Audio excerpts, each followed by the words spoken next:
Bom dia, boa tarde, boa noite, bonjour, bonsoir.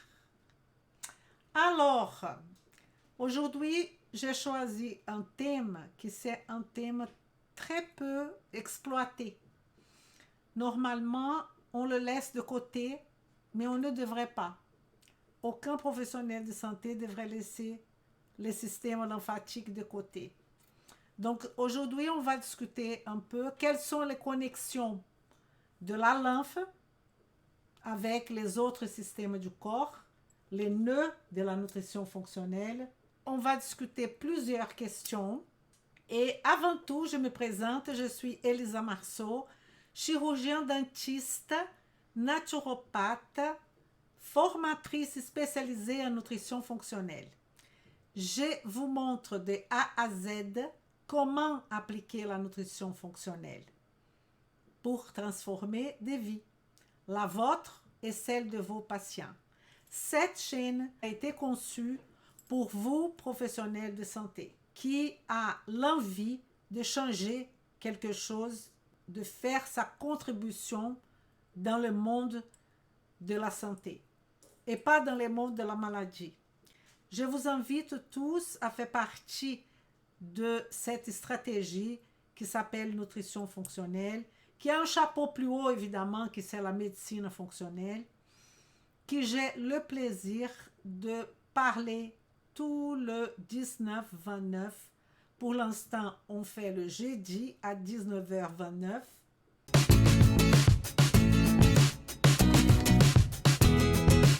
Vem comigo! Donc, on va se lancer maintenant dans cette démarche qui est tout simplement la santé lymphatique en nutrition fonctionnelle. La nutrition fonctionnelle, elle est ouverte à vous tous, professionnels de santé. Vous êtes tous invités à participer. Et aujourd'hui, comme je vous ai dit, nous allons traiter de sujets très spécifiques qui vont concerner la santé lymphatique. J'ai mis quelques questions pour que vous puissiez savoir de quoi on va traiter ce soir.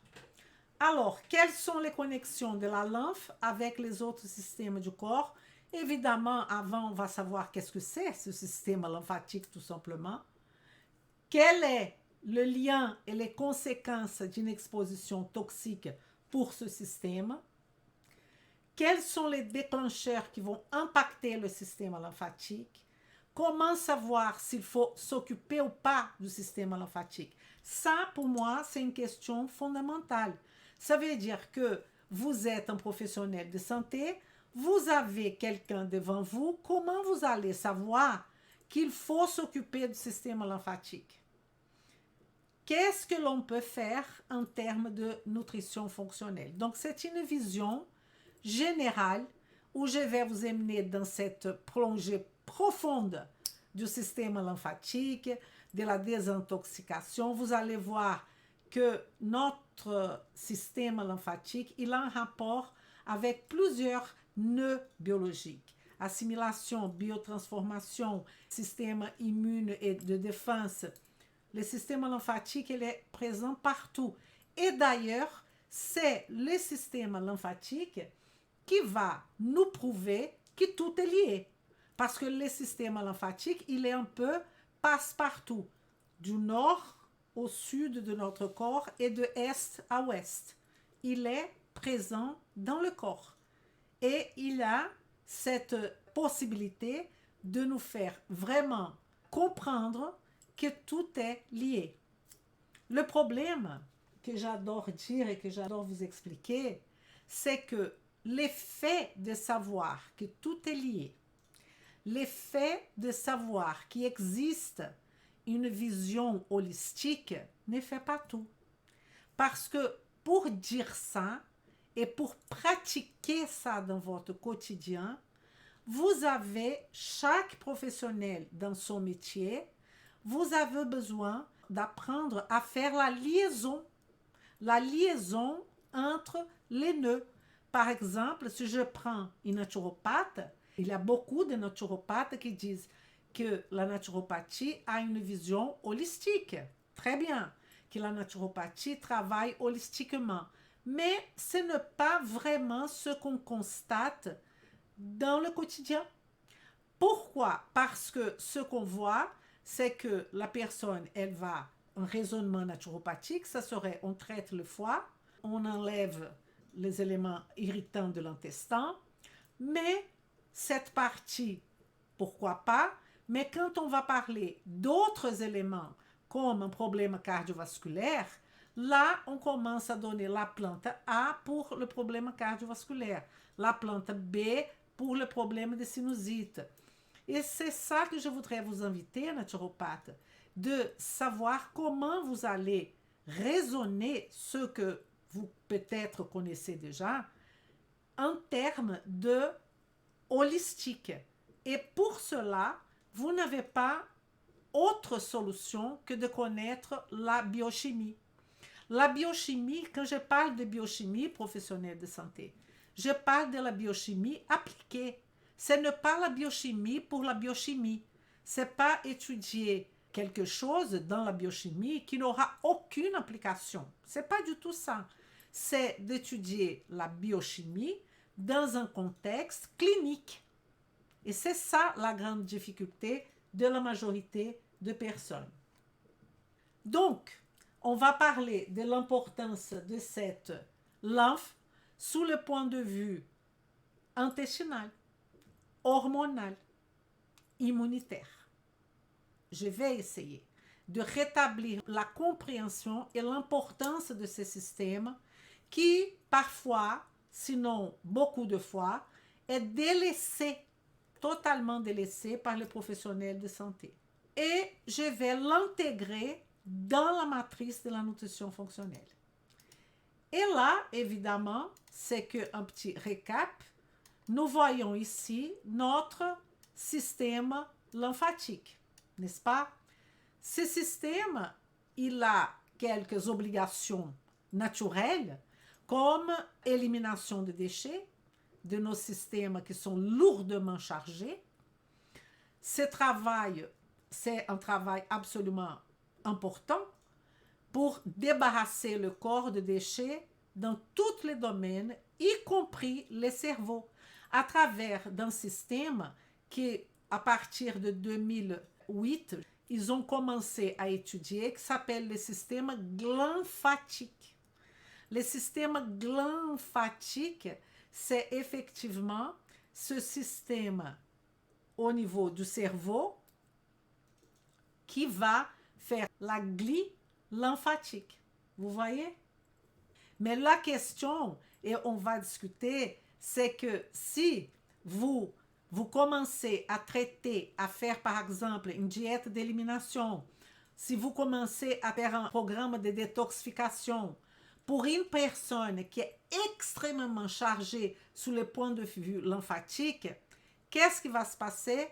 Elle va avoir du mal, elle va avoir beaucoup de signes et symptômes pendant le détox. Parce que vous n'avez pas fait en amont un travail de détoxification, on va dire, mais de traitement lymphatique. Et donc, vous allez voir que elle est responsable de cette élimination de toxines, de déchets, d'excès de liquide. Combien de personnes on connaît qui sont gonflées, gonflement, que ce n'est pas que le gonflement hépatique qu'on voit sous les yeux le matin, gonflé par rapport aux doigts de la main. Il y a plusieurs signes et symptômes qu'on va exactement discuter pour savoir qu'est-ce qu'on fait. Parmi ces organes lymphoïdes, n'est-ce pas, on a effectivement un des principaux qui fait partie, c'est le malte. Le malte, c'est le tissu lymphoïde de toutes nos muqueuses, et spécialement le GALT, qui c'est la muqueuse gastro-intestinale. Mais n'oublions pas des organes lymphoïdes comme les amygdales.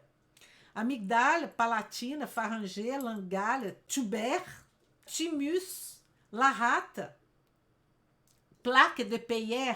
Si je vous parle de plaque de Peyer, où elle est? Elle est notre système immunitaire, un nodule lymphoïde agrégé, où on aura une concentration de lymphocytes. n'est-ce pas? Dans cette plaque de Peyer. On aura aussi toutes qui vont être présentées pour ce lymphocyte, l'arrivée de cellules présentatrices d'antigènes, n'est-ce pas? Qui sont ces cellules présentatrices? Le macrophage, les cellules dendritiques, tout ça fait partie. Et ce tissu lymphoïde, le ganglion lymphatique sous-maxillaire, là au niveau ici, sous-clavier, ganglion lymphatique cubitaux, ganglion lymphatique du médiastin, ganglions abdominaux, ganglions inguinaux, là en bas, ganglions iliaques, ganglions du poplité. Il y a des ganglions lymphatiques un peu partout. N'oublions pas de parler de notre relation de ce ducte thoracique qui fait la communication de notre chylomicron, n'est-ce pas? Les chylomicrons ou les kilomicrons, il va être, à partir d'une alimentation de triglycérides, sera formé au niveau de nos entérocytes et il va rentrer dans la circulation au travers de la via lymphatique, n'est-ce pas? Donc, que ça, on peut passer 6 heures ou plus en train de parler de chaque région. J'adore ça, parler de chaque région. Pensez, quand vous allez prendre une douche, de faire au niveau, par exemple, ici, des clavicules, où on va avoir une accumulation de ganglions dans cette région, de l'esternum aussi, de faire des massages, de automassage au niveau du cou. C'est très important. Et à côté, qu'est-ce que je vous ai mis? Hop, notre arbre. L'arbre qui va expliquer, c'est un arbre qu'on appelle l'arbre décisionnel, l'arbre de décision. Dans la formation, on va voir l'arbre de décision que pour l'assimilation, par exemple. L'arbre de décision gastro-intestinale. Comment on va prendre des décisions? Ça s'appelle l'arbre de décision.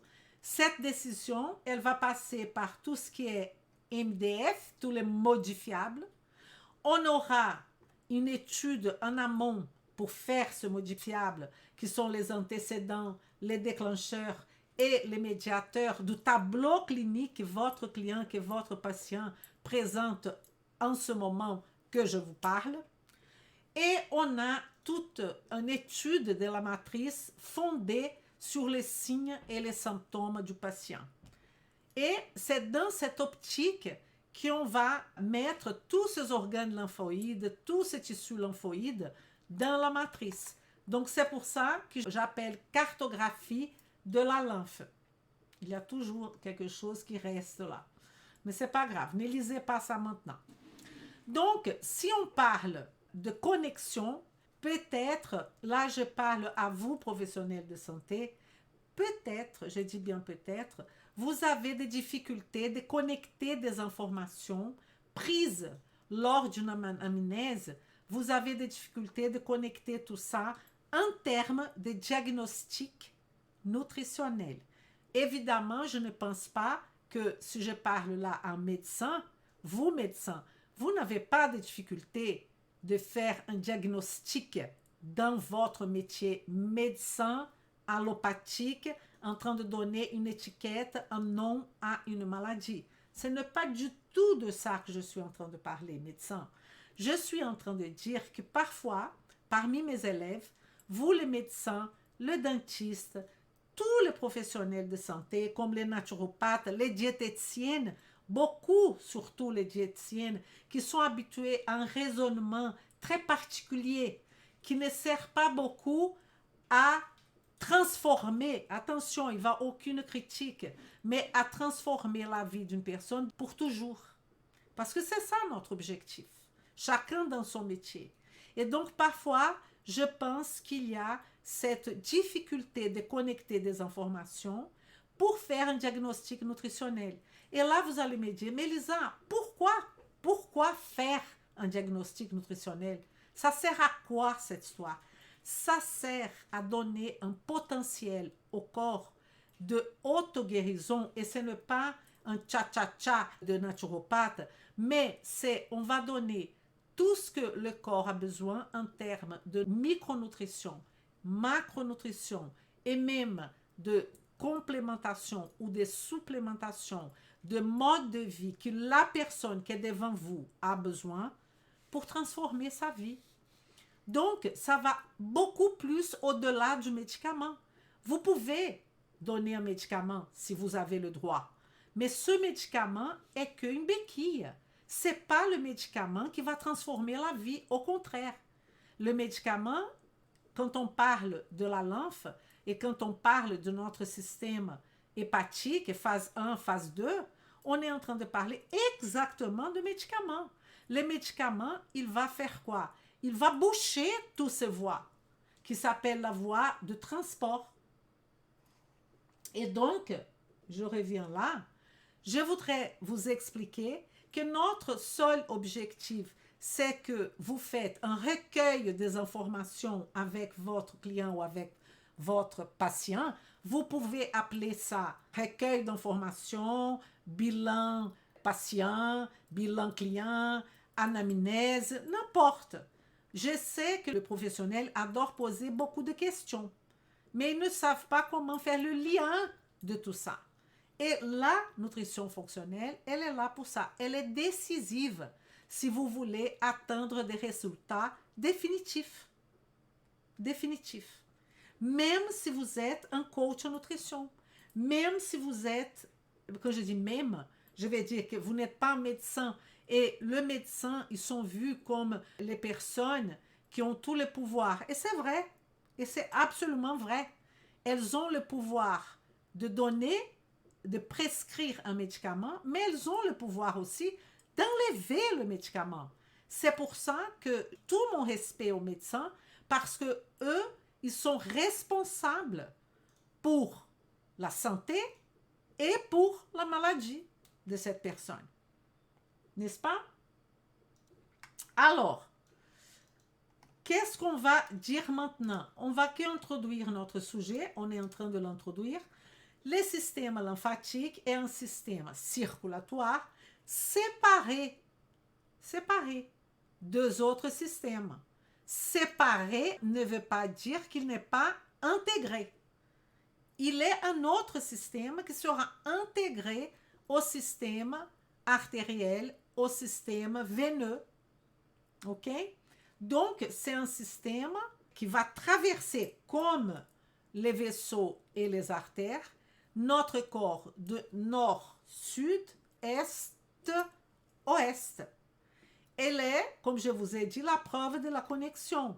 Au niveau du cerveau, on a ganglion lymphatique, canaux lymphatiques, les canaux chylifères, je vous ai dit déjà, je n'ai pas donné les noms, qui est effectivement les canaux qui font la communication intestin avec notre veine cave supérieure, n'est-ce pas? Veine sous-clavière gauche au travers du canal lymphatique. On a les thymus, amygdale, galt, margt, plaque de Peyer, rate, moelle osseuse.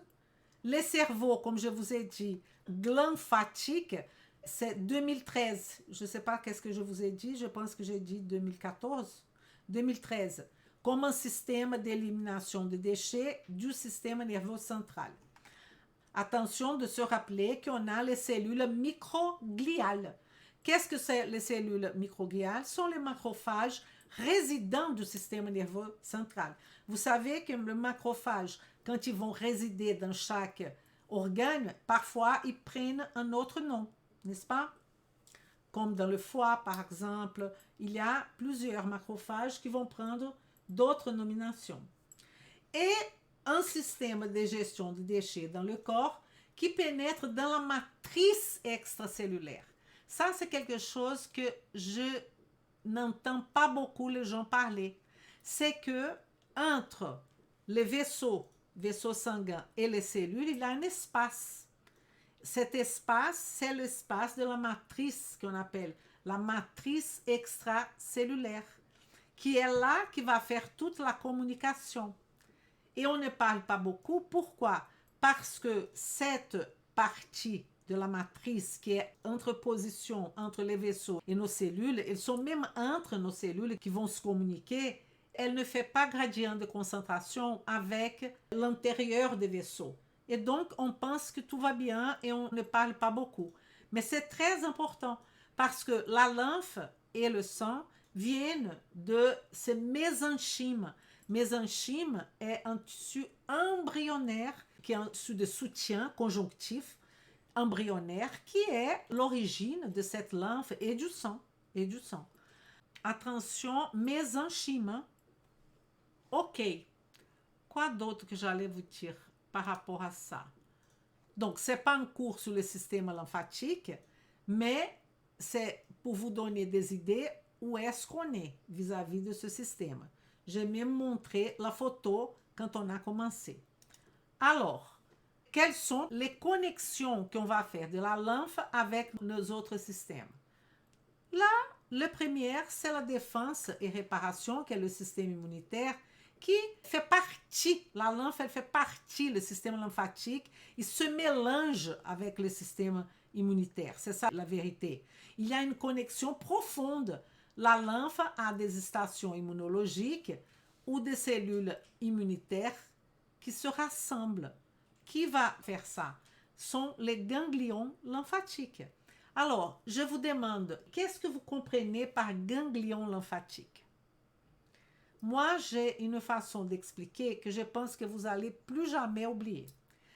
Dans notre moelle osseuse seront produites les éléments, les cellules de notre immunité, innée et adaptative, n'est-ce pas? Une fois que ces cellules sont produites, n'oublions pas la question du thymus, ok?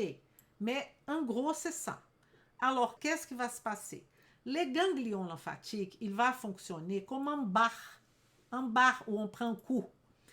Imaginez ces ganglions lymphatiques et là-dedans, vous allez rencontrer des lymphocytes B, des lymphocytes T, macrophages, cellules dendritiques, ce sont les cellules présentatrices d'antigènes.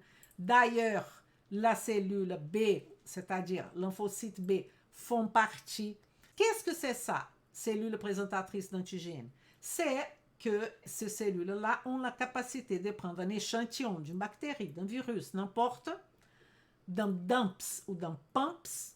Elles ont des récepteurs qui s'appellent, dans notre cas que je suis en train, si c'est une bactérie, il y a le récepteur Toll-like receptor qui fait partie d'un groupe de récepteurs, ok? Un groupe de récepteurs de reconnaissance. Ce groupe de récepteurs a un récepteur qui s'appelle Toll-like. Et il y en a 14 types. Et parmi ces 14 types, on a ce Toll-like receptor 4, qui va être un récepteur de nos cellules présentatrices d'antigènes, qui vont reconnaître l'antigène, qui vont prendre un morceau, qui vont faire plusieurs phénomènes chimiques, comme par exemple la phagocytose, la pinocytose, et qui vont prendre un petit morceau de ce fameux antigène, qui maintenant va s'appeler épitope, et il y a un bras, c'est le bras de histocompatibilité, CMH, qu'on va voir CMH2 et CMH1. Là, c'est le CMH2. Ce bras va présenter l'épitope au fameux lymphocyte qui est là dans ce bar. Tous ces lymphocytes, à ce moment-là, sont des lymphocytes vierges. Vierges. Et à partir de là, qu'il y a la présentation, les lymphocytes qui sont de la réponse immunitaire adaptative vont se manifester d'une forme spécifique, n'est-ce pas? Et vont se différencier. Et là, on peut avoir une différenciation de T régulateurs, lymphocytes TH17. Ça va se faire au niveau de lymphonodes, au niveau, que je dis lymphonodes, ganglions lymphatiques, partout. Un des ganglions lymphatiques importants sont dans la plaque de Peyer.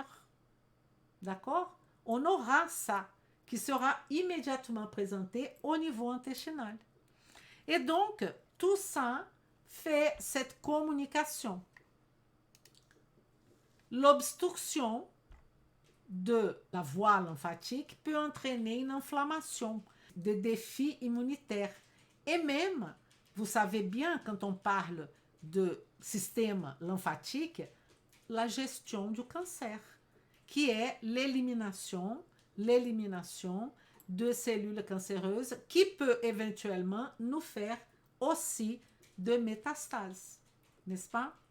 Donc, pour aider ce mouvement de la lymphe, parce qu'il faut savoir une chose, la lymphe, elle, contrairement au système circulatoire, par exemple, le cœur qui agit comme une pompe qui va distribuer le sang, le système lymphatique, déjà, il ne se déplace pas que dans un sens, il va vers le haut, il va loin, il va vers le haut, il va vers le bas, il va un peu partout.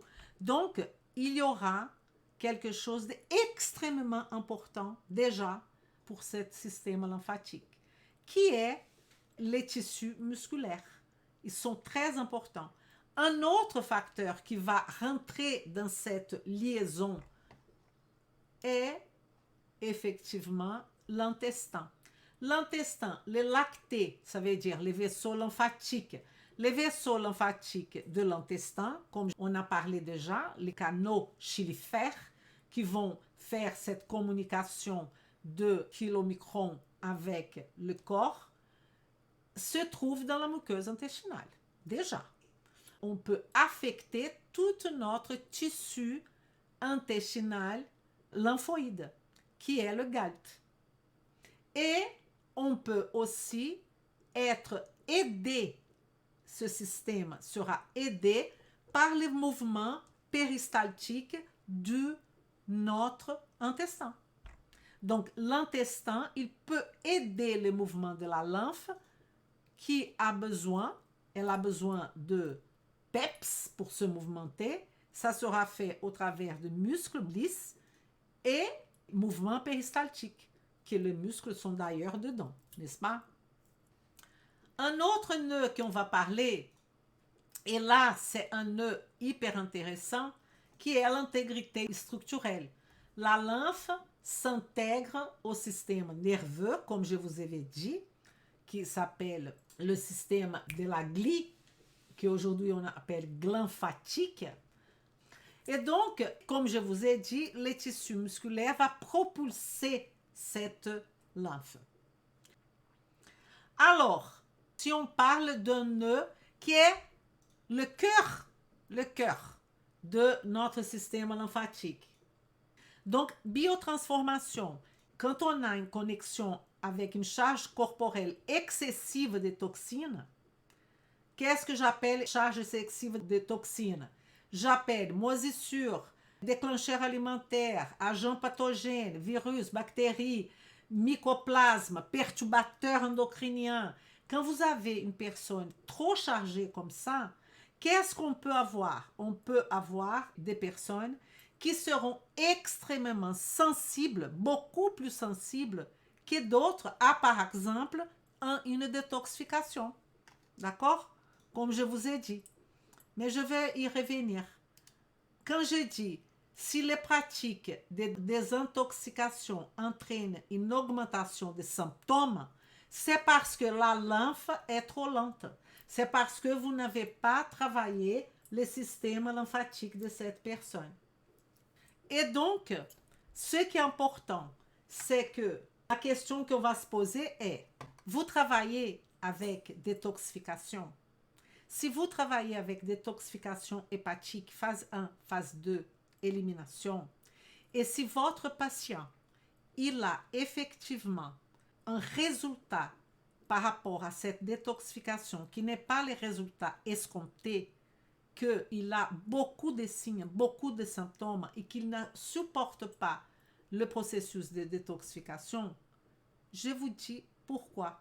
Parce que il est extrêmement sensible, sa charge de toxines est très importante et donc il aura une augmentation de signes et de symptômes. Qu'est-ce qu'il faut faire, Elisa? Il va falloir s'occuper de son système lymphatique. Alors, quels seront les déclencheurs pour cette cartographie de la lymphe? cellules immunitaires et les immunoglobulines se déplacent dans tout notre corps à travers de la lymphe. Donc, est-ce que vous comprenez qu'à partir du moment que vous avez une inflammation, vous êtes déjà en train d'avoir le premier signe qu'il fallait s'occuper de la lymphe. Exemple. Les mouvements lymphatiques dépendent de contractions musculaires. Charge toxique, toxine, infection surcharge le système lymphatique. Donc, qu'est-ce qui va surcharger notre système lymphatique? Tout ce qui est déséquilibre immunitaire. Et on est bien en train de vivre ça en ce moment de notre virus, que je ne peux pas dire le nom. Le mouvement de contraction musculaire, personne sédentaire, personne obèse, il n'y aura pas de mouvement, il y aura la sédentarité, la stase de la lymphe. Charge toxique, je vais vous donner quelques exemples très très connus. Maladie de Lyme, par exemple. Première chose, il faut traiter ce système lymphatique. Et je suis sûre que vous ne faites pas. Boire de l'eau, excusez-moi, hein, boire de l'eau ne fait pas partie d'une thérapie du système lymphatique. Parce que boire au minimum 2 litres, ça dépend de la taille de la personne, etc. Mais une personne comme moi, je dois boire 2 litres d'eau. Ça fait partie de mode de vie. Ce n'est pas quelque chose qui fait partie d'un traitement. Vous mélangez un peu de choses. Quand vous dites l'eau plate non gazeuse, qu'est-ce que ça veut dire? Que vous êtes en train de me dire qu'une personne qui a un problème lymphatique doit boire de l'eau. Non, non. Réfléchissez pas comme ça. Boire de l'eau vient beaucoup avant, vient dans le modifiable. Ça ne fait pas partie du traitement drainage lymphatique, oui. Mais boire de l'eau, non. On est d'accord. Vous comprenez qu'est-ce que je veux dire? Tout ce que je vous dis, le sommeil, la relaxation, la nutrition, l'hydratation, mais par exemple, l'exercice, il fait partie des modifiables. Mais si vous avez un problème de lymphe, vous avez un exercice spécifique pour ça. Vous voyez la différence? Ce n'est pas le cas de l'eau, du tout. Je répète, tout ce que vous voyez ici du côté droit de ma cartographie fait partie de modifiables. Il y a aussi ce qu'on appelle de non négociables, vous le savez bien. Pour ceux qui n'étaient pas là, par exemple, le métabolisme glucidique, tout ce qui est insuline, glycémie, ça c'est non négociable. Je ne vais même pas parler de ça. On est au-delà de tout ça. Et donc, dormir, hygiène du sommeil, tout ça fait partie. On va mentionner hygiène du sommeil à un moment donné, quand on aura un déséquilibre qui change un peu la donne vis-à-vis du sommeil, qui c'est le cas de l'exercice de mouvement pour la lymphe. Restez jusqu'à la fin et je vais vous montrer. Et donc, en termes de l'eau, je voudrais faire ce commentaire. Alors, communication. Qu'est-ce qu'on va parler de communication? Communication est comment notre corps se communique. Et qu'est-ce qu'on va voir là-dedans? On va voir neurotransmetteurs et hormones. Donc, plus la lymphe est saine, plus le sang est sain. Alors, ici, je pourrais faire un chapitre pour les femmes ménopausées en termes de lymphe saine et de sang. Alors, je suis en train de vous parler de la question de communication au niveau hormonal et vous allez noter ce que je vais dire. Écoutez bien ce que je vais dire. Les liquides lymphatiques, c'est qui? La lymphe. Elle est non polaire. Non polaire. Donc, elle est attirée par substances hydrophobes ou lipophiles. Quelles sont les substances hydrophobes ou lipophiles que vous connaissez? Déjà, si on parle d'hormones. Les hormones stéroïdiennes, c'est qui? Tout ce qui vient de cholestérol, testostérone, progestérone, estrogène, DHEA. Tout ça sont des hormones plus ou moins hydrophobes. Notez ça. Vous n'allez pas trouver ça ailleurs. Écoutez-moi. À partir de 2014, on sait que la lymphe, elle est non polaire. Non polaire. Donc, elle est hydrophobe. Donc, elle est lipophile. Donc, elle va attirer substances qui sont lipophiles. Tous les hormones stéroïdes sont dans cette catégorie. Sauf que plus vous descendez dans la voie stéroïdienne, on commence par le cholestérol.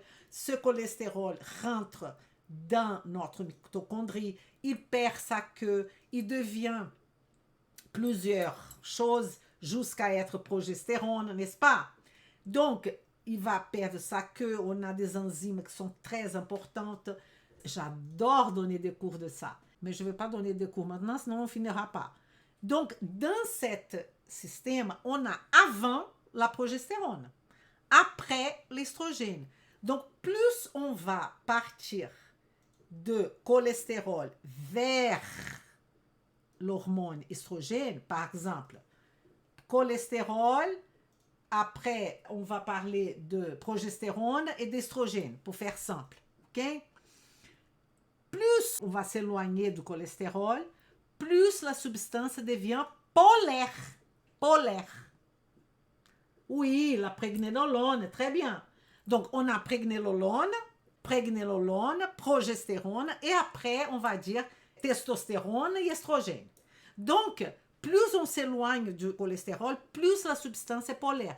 Ça veut dire que l'estrogène est plus polaire que la progestérone. D'accord? Ça veut dire que la lymphe a plus d'affinité par la progestérone que par l'estrogène. Donc, les estrogènes seront vraiment un problème pour de nombreuses femmes, comme vous le savez. Et donc, on doit réfléchir la relation de ce système lymphatique et la facilité de la progestérone à se déplacer dans la lymphe plus efficacement que l'estrogène. Donc, on peut à un moment donné faciliter la chose pour les femmes en donnant des phytoestrogènes, non, en donnant de phytohormones qui vont favoriser la production de progestérone.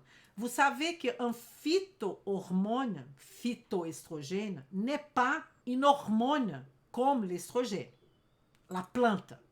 L'élément bioactif de la plante ne se transforme jamais en hormone dans notre corps. Arrêtez de dire n'importe quoi, d'accord? Je ne parle pas des hormones bioidentiques, je parle de la plante qu'on prend transformée. Non, elle va inciter la production hormonale. Ce sont deux choses différentes. OK? Et donc, ça, c'est hyper important. Hyper important. Donc, les estrogènes sont plus polaires que la progestérone. Et l'idée dans la recherche, c'est que les lymphatiques peuvent attirer plus facilement la progestérone dans tout notre corps. OK? Et c'est intéressant ça. Pour pas, et spécialement même pour les femmes non ménopausées qui peuvent avoir une dominance estrogénique, par exemple, il faut s'occuper de la lymphe pour qu'elle soit capable de distribuer plus de progestérone. Est-ce que c'est clair? C'est fantastique, hein? Alors, maintenant, il faut savoir qu'il n'y a pas de tests spécifiques pour la lymphe, pour savoir si elle est bloquée, si elle est obstruée.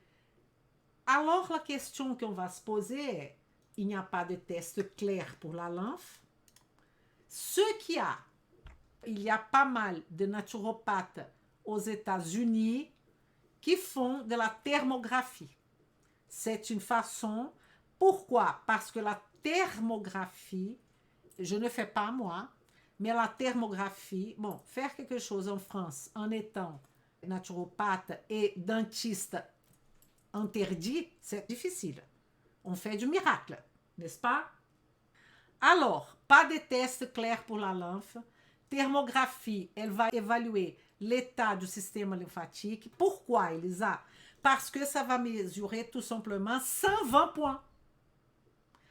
Sinus, partie dentaire, point lymphatique dans le cou, sous les clavicules, 32 points sous la poitrine. Mais si vous travaillez avec palpation, il y a des professionnels qui font de la palpation. Je pense immédiatement au masseur, je pense drainage lymphatique, mais palpation, je pense, si on va penser en termes de professionnels de nutrition fonctionnelle, on peut penser aux ostéopathes, par exemple, aux kinés, par exemple, et à plein d'autres qui font de pompage, de palpation. Vous voyez qu'on a des professionnels qui savent faire de la palpation, mais qui ne savent pas travailler la nutrition. Est-ce que vous êtes d'accord avec moi? Ne savent pas. Alors, je vais poser cette question. Est-ce que vous travaillez avec la palpation? Est-ce que vous êtes un professionnel de santé qui travaille avec palpation? Peut-être vous êtes ostéopathe, peut-être vous travaillez avec fascia et vous faites aussi de la palpation, peut-être vous êtes kinésithérapeute, je ne sais pas. Mais je voudrais vous faire une invitation.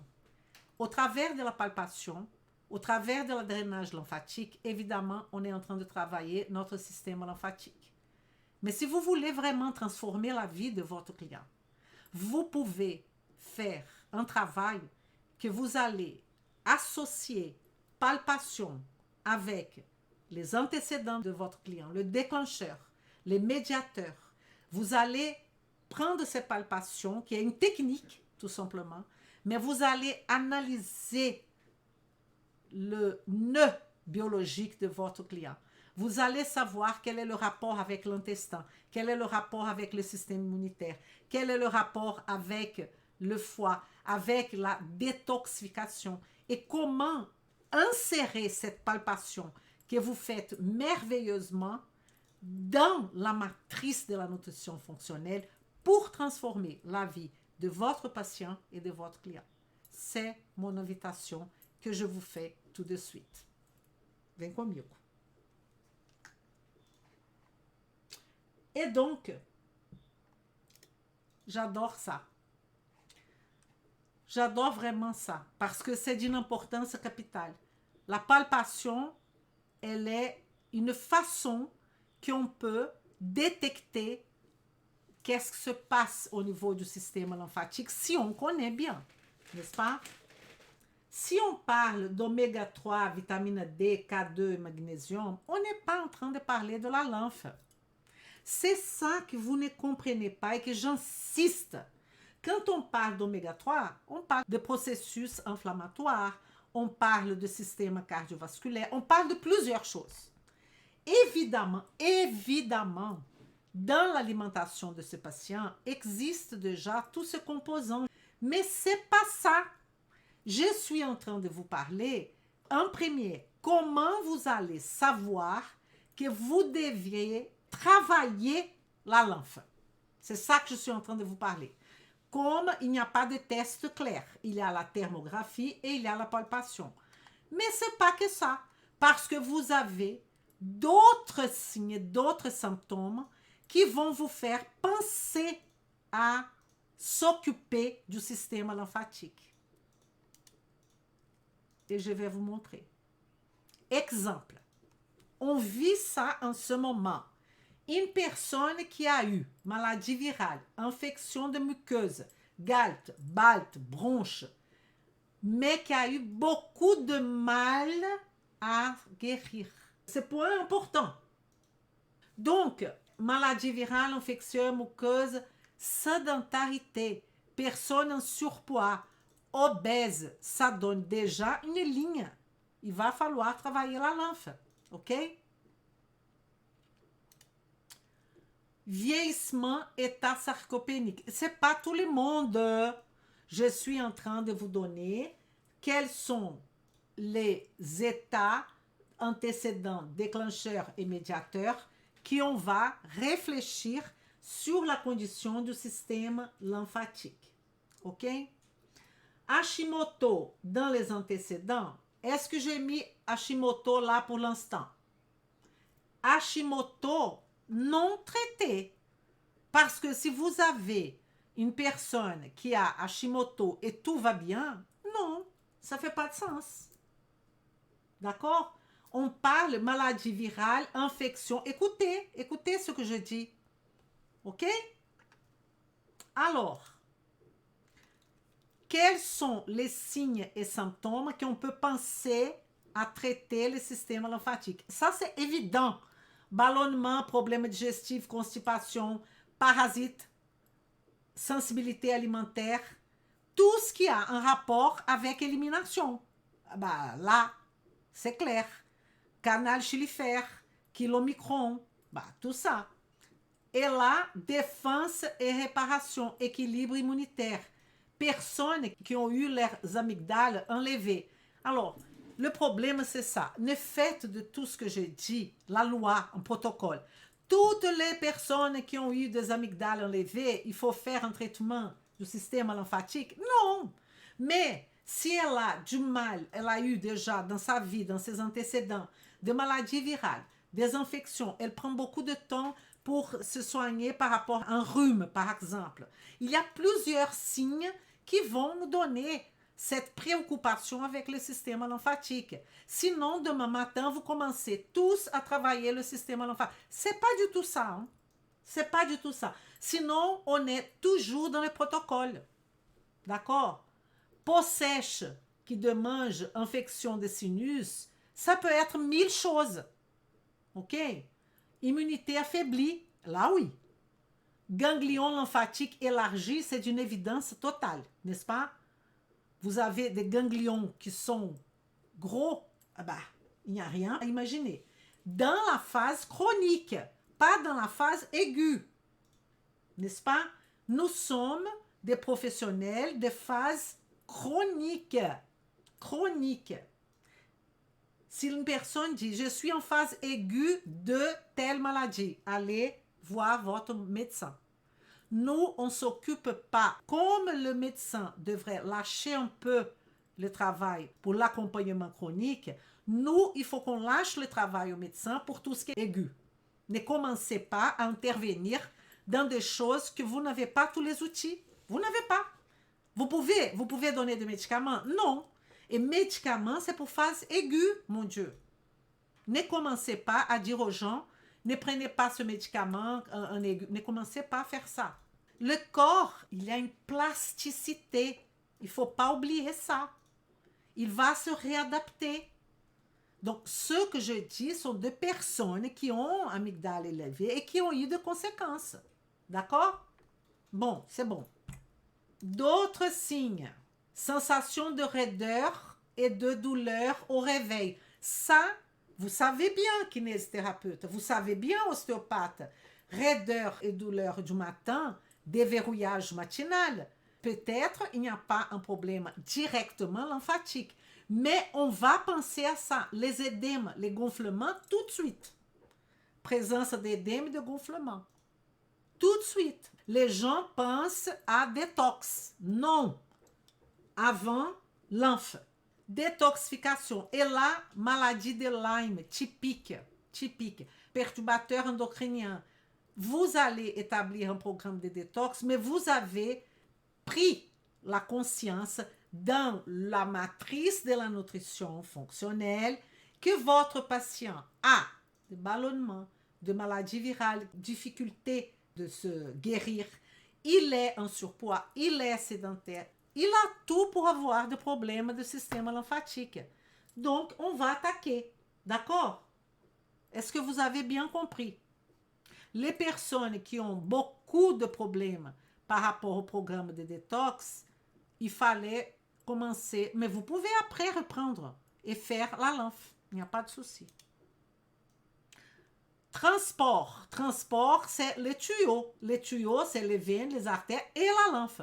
Gonflement de doigts, Jambes lourdes, jambes lourdes. Commencez par ça. Les gens, parfois, la majorité des professionnels ne savent pas quoi faire avec jambes lourdes. Les tons de la jambe lourde, c'est le système lymphatique. Hein? Mais vous avez travaillé le modifiable, vous avez travaillé les nœuds assimilation, vous allez travailler les non négociables et vous allez travailler la lymphe. Problème lymphatique, on a tendance. Il y a des personnes qui vont avoir des problèmes lymphatiques supérieurs au niveau de sang, au niveau du visage, au niveau de la gorge, et problèmes lymphatiques inférieurs, de la portion inférieure, gonflement de cheville, lourdeur dans le bas du corps, n'est-ce pas? Et il y a ceux qui ont deux, ont tout. Ça, c'est important pour prendre compte le traitement. Nutrition et hydratation, pas spécifique, comme je vous ai dit. Pas spécifique, tout ça, c'est pas spécifique. Évidemment, on va travailler la nutrition, évidemment, on va travailler l'hydratation. L'alimentation, il y a de volets. Alimentation, on va travailler régime d'élimination, on va travailler FODMAPs, on va travailler tout simplement alimentation qu'on appelle le corps de base. La personne, elle est végane, la personne, elle est végétarienne. Excusez-moi. Ce que j'allais dire d'autre, c'est la question de l'exercice. Donc, ça fait partie de notre traitement. Je vous ai dit qu'il ne sait pas faire n'importe comment. C'est le trampoline. Il y a les études scientifiques. Vous savez, quand j'ai dit qu'il y a des études scientifiques, c'est parce qu'il y en a. Que rebondir sur le trampoline, c'est le meilleur traitement pour le système lymphatique. Être actif, c'est une obligation. Mais être actif, marcher, c'est obligation. Mais pour les gens qui ont vraiment un problème, vous allez prescrire rebondir sur trampoline. Et évidemment, la thérapie de drainage lymphatique manuel que je suis allée faire ici dans ma ville. Et la personne, elle m'a fait un massage qui appelait thérapie de drainage lymphatique. Elle a tout fait sauf drainage lymphatique. Parce que je sais très bien où sont les ganglions, je connais le mouvement. Elle a intitulé thérapie de drainage lymphatique, mais elle ne connaissait rien de ça. Donc, attention où vous envoyez vos patients et vos clients en termes de thérapie manuelle. Et n'oublions pas que je n'ai pas mis là, que je utilise maintenant, je n'utilisais pas, c'est une nouveauté dans ma vie, l'automassage. L'automassage, il y a une formation pour ça, de l'automassage. Bon, les plantes, je vais vous montrer les plantes, en sachant que ce n'est pas en cours et je ne peux pas donner ici dans la chaîne les noms, le dosage et tout ça, parce que vous savez bien que parmi nous, il y a de non-professionnels. Et je ne veux pas du tout dire aux gens, prenez ça, ça ou ça. Donc, c'est pour vous donner une ordre d'idée. L'homéopathie est plus. Mais l'homéopathie, j'aime bien, je ne travaille pas avec l'homéopathie. Je parle de médecin homéopathique. J'aime bien l'homéopathie par système. Et donc, vous pouvez travailler l'homéopathie, pour ceux qui connaissent, par système. C'est génial. Les herbes, pour les supérieurs, basilic, curcuma, trèfle rouge, il y en a d'autres. Inférieurs, racines en alimentation et en supplémentation. Bardane, frêne et faire évidemment un support pour le foie. Pour ceux qui connaissent phytothérapie, j'ai tout dit. N'est-ce pas? Ça sont les plantes, ok?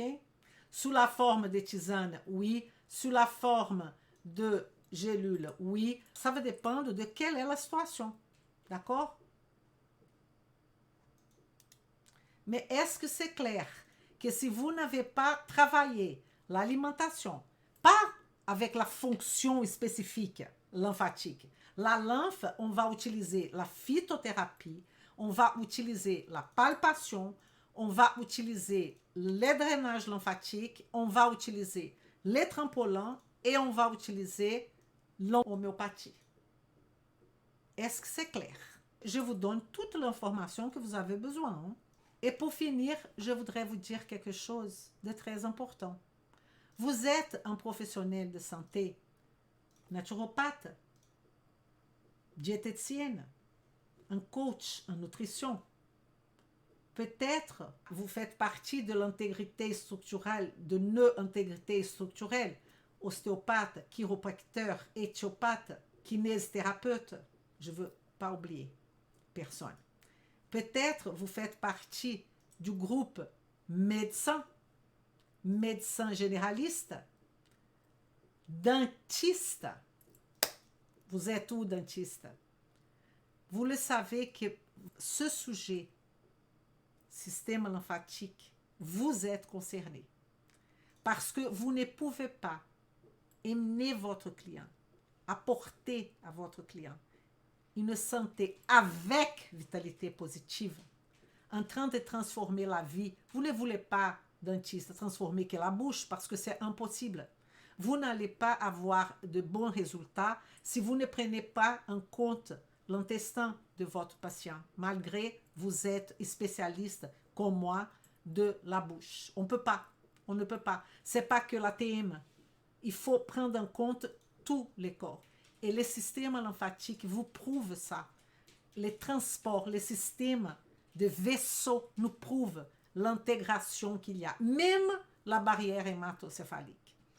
Même l'axe intestin-cerveau, vous savez que l'intestin aura de production de certaines molécules qui vont ou pas faire un retentissement positif ou négatif, c'est ça que je voudrais dire, au niveau du cerveau.